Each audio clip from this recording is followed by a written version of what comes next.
Preposition. Today we are going to learn about prepositions. The words in the following examples, which are marked in blue, are all examples of prepositions. Let's see these examples. There is a cat in the house.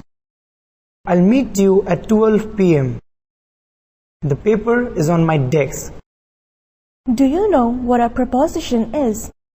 A preposition is a word that links a noun, pronoun, or noun phrase to some other part of the sentence. A preposition is an important part of the English language.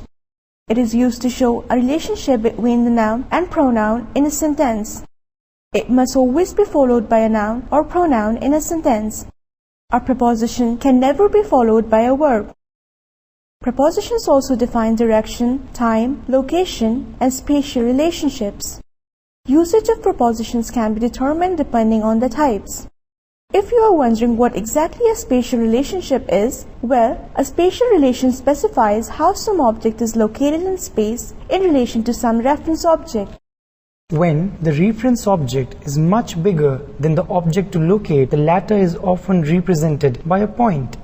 Let's go through some examples to give you a clear idea regarding prepositions and where you should actually use it. The hikers walked up the hill. The man fell into the river. The words marked in blue are prepositions of directions. The shop closes at midnight. Her birthday is on 20th November. The words in blue are prepositions of time. I'm growing tomatoes in my garden. Food is on the table. These blue marked words denote prepositions of location or place. The dog ran ahead of its owner. The kids are hiding behind the tree. The words marked in blue are all prepositions of spatial relationships.